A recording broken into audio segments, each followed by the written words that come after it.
warahmatullahi wabarakatuh. Perkenalkan, nama saya Salwa Bila dari kelas 12 A4. Di sini saya akan mempresentasikan hasil praktikum saya dengan kelompok saya yang berjudul elektrolisis larutan CuSO4 menggunakan elektroda karbon. Tujuan dari praktikum ini adalah untuk mengetahui bagaimana perubahan yang terjadi pada reaksi elektrolisis larutan CuSO4.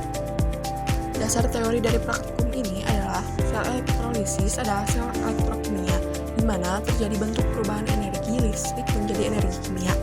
Dalam sel ini, pada saat arus listrik dialirkan ke dalam larutan elektrolit, akan terjadi pemisahan ion-ion dalam larutan, di mana ion-ion positif atau kation akan mendekati elektroda negatif atau katoda, dan ion-ion negatif atau anion akan mendekati elektroda positif anoda. Pada katoda akan terjadi reaksi reduksi ion atau air, dan pada anoda akan terjadi oksidasi anion atau air atau logam elektroda bergantung pada jenis-jenis elektrolit serta anoda yang digunakan. Untuk alat dan bahan yang dibutuhkan dari praktikum ini adalah alat 1. Gelas kimia, 2. Pipet, 3. Pipa U, 4. Kabel elektrolisis, 5. Statif, 6. Corong, 7. Amplas, 8. Batang karbon, 9. Power supply. Dan bahannya 1. Larutan CuSO4 1 m dan 2. Indikator PP.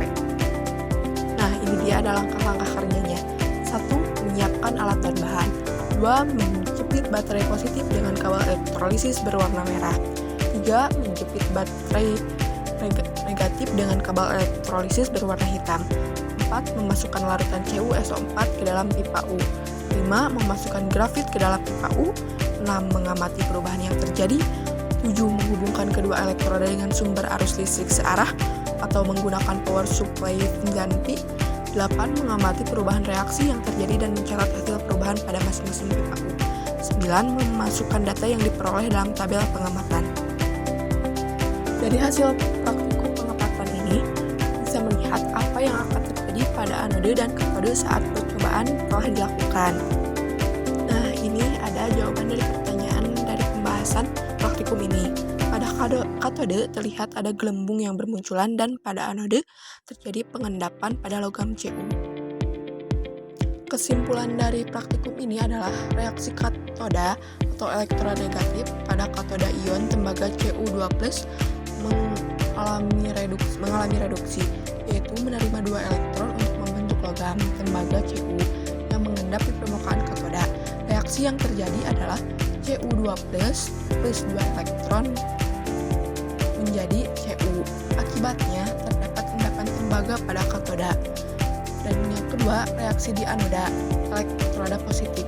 Pada anoda, ion sulfat SO42- tidak terlibat langsung dalam reaksi, namun air dapat terdekomposisi menghasilkan gas oksigen O2 melalui proses oksidasi.